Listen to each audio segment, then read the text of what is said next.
अस्सलाम वालेकुम, मैं हूँ साद। आप लोग देख रहे हैं HSC का रिव्यू सीरीज का पहला एपिसोड। मेरा नाम है उस्मान और मैं होंडा हैबिट में एज ए सेल्स मैनेजर काम कर रहा हूँ। He got the Velcro. I'm gonna pop some tags. Only got $20 in my pocket. I'm hunting, looking for a come up. This is fucking awesome. I'm gonna pop some tags. Only got $20 in my pocket. I'm hunting, looking for a come up. This is fucking awesome. Honda Atlas ने जो है अभी recently launch की है 11 generation की। 3 variants हैं, hot top, Oryol और RS10। 2 variants इसमें फ्लो पे मौजूद हैं। अच्छा, ओरियल में और RS में। ये RS में, ये RS है, वाइट ये कलर। हॉट टॉप वेरिएंट है इस टाइम RS, जो मतलब सिविक या हम जिसे कह लेते हैं सबसे टॉप पे इस टाइम ये वेरिएंट मौजूद है। ठीक है। इसके साथ भी जो है ना बेसिक में आ जाता है ओरियल। से नीचे आप देखें ओरियल में रखा है। जैसे ही हम गाड़ी में बैठते हैं तो हमें एक किसी स्पोर्ट्स कार में बैठने की जैसे वाइब आती है, क्योंकि इसकी जो सीट्स हैं सेमी बकेट सीट्स हैं। ठीक है, बंदा प्रॉपर कंफर्ट, मतलब कि मेरी जैसे बैक है वो प्रॉपर जो है सीट ने अब्जॉर्ब किया हुआ है। कंफर्टेबल सीट से माशाल्लाह जो है होंडा ने इस बार जो है हम कहते हैं कि नॉट कमिंग स्टॉप। होंडा ने पहले 1.8 को अब डिसकंटिन्यू कर दिया है और 1.5 को ही अब वो कंटिन्यू करेंगे। ठीक ये है। एक बड़ी चीज़ है। दूसरी चीज़ ये है कि अभी इसी के 1.5 के अंदर ही 3 वेरिएंट्स दे दी हैं।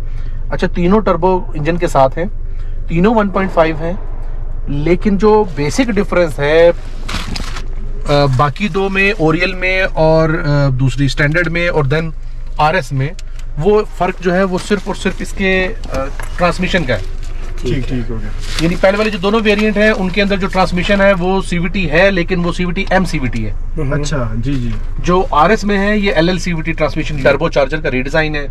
उसमें उन्होंने उसके फिन्स में मॉडिफिकेशन की है और इसके अलावा उसके एग्जॉस्ट एमिशन को उन्होंने दोबारा से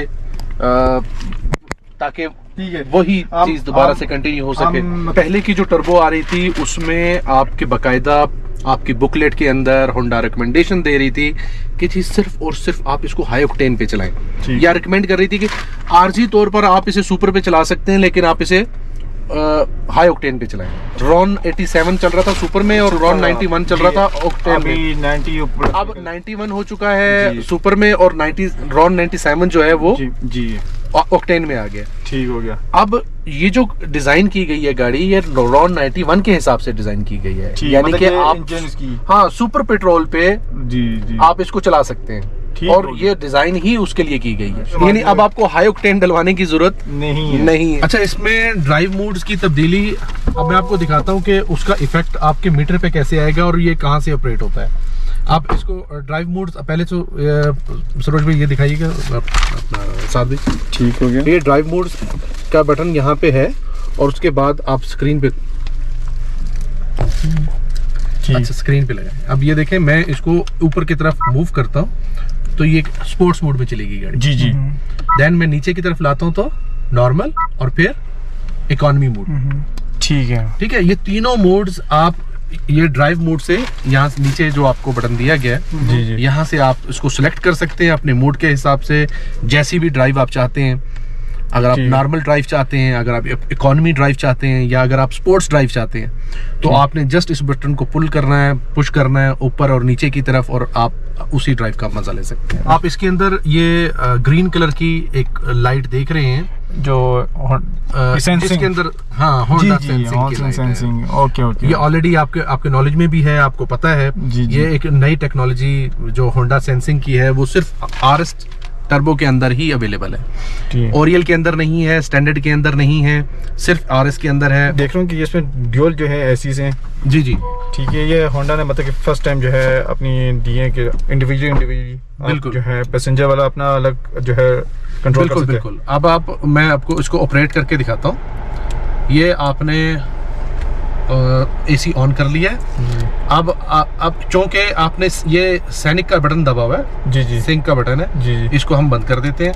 अब ड्राइवर अपनी मर्जी से जो भी टेम्परेचर सेट करना चाहे वो अपनी मर्जी से कर सकता है। और अगर वो चाहे कि नहीं दोनों तरफ पैसेंजर और ड्राइवर का जो है वो एक जैसा आना चाहिए, तो आप सिंक का बटन ऑन करने पर दोनों एक जैसे हो जाते हैं। मास्टर कंट्रोल जो है वो ड्राइवर के पास है। पार्किंग का बटन का मतलब है कि ये आपने उसी वक्त इस्तेमाल करना है जब आप गाड़ी को पार्क कर रहे हैं। जी जब भी आप गाड़ी को पार्क करें, आप उसको पहले किस कंडीशन में लेकर जाएंगे, गियर शिफ्टर को पार्किंग के अंदर लेके जाएंगे, देन आप इस पार्किंग के बटन को ऑन कर लेंगे, लाइक आपने हैंड ब्रेक खींच ली है। सिग्नल्स पे मैं आपको बता देता हूँ कि सिग्नल्स पे कभी भी पार्किंग के आप इस्तेमाल नहीं करना चाहिए जी।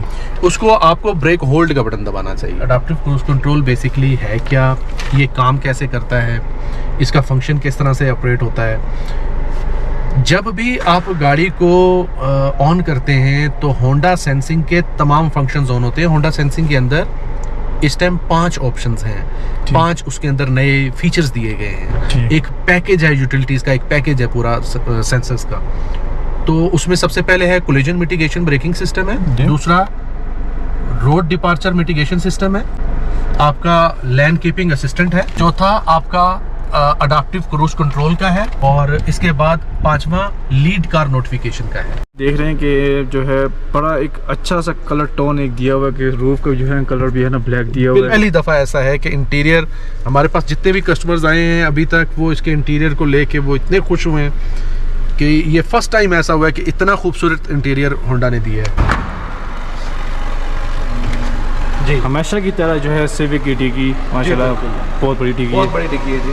जी 55 लीटर जी जी बिल्कुल 55। प्राइस ब्रैकेट इस टाइम 60 to 70 तकरीबन है मेरे ख्याल। कैमरा है फ्रंट का, वो कितना वाइड है, ये 100 डिग्री तक ये वाइड है, और इसकी जो रेंज है वो 120 मीटर है। एक तो ये जैसे ही हमने ओपन किया, आप इसकी आवाज़ एक सुन सकते हैं जी, बड़ी मज़ेदार। इससे पहले जो क्रूज़ कंट्रोल आप इस्तेमाल कर रहे थे जी जी, वो 40 किलोमीटर पर आवर के बाद आप कर रहे थे, वो जी एंगेज होता था। हाँ जी, एंगेज हो जाता था। अब 30 किलोमीटर पर आवर के बाद आप क्रूज़ कंट्रोल एंगेज हो जाता है। इससे पहले जो टायर इस्तेमाल हो रहे थे वो टायर अभी ओरियल में भी अभी आ रहे हैं। अभी मैं आप देख रहे हैं ओरियल के अंदर भी BG Luxio के टायर है, BG Luxio प्लस है, और इसके बाद BG थंडर मैक्स जो है वो यहाँ पे आपको मिलेगा RS के अंदर। ये रिम जो है ये 17 इंच का रिम है। अच्छा, इसमें 2 चीज़ें जो हैं ये कंपनी से ही आ रही है ना, शॉर्ट टेल और ये टक टेल। फ्यूल टेक इसकी कैपेसिटी है 47 लीटर। पहले वाली टर्बो में और इस टर्बो में जो एक और फ़र्क है वो मैं बताता हूँ कि जो इनिशियल टार्क को इंक्रीज़ किया गया। जी जी जी, जो इनिशियल टार्क की इंक्रीजिंग है उससे आपको जो स्टार्ट में जो पिकअप मिलती है वो एक इंतहाई कंफर्टेबल आपको ड्राइव का एहसास दिलाती है। कुछ दिनों में हम इसके रोड टेस्ट को जब अलाउ करेंगे तो आएँ और रोड टेस्ट करें और ड्राइव करके देखें।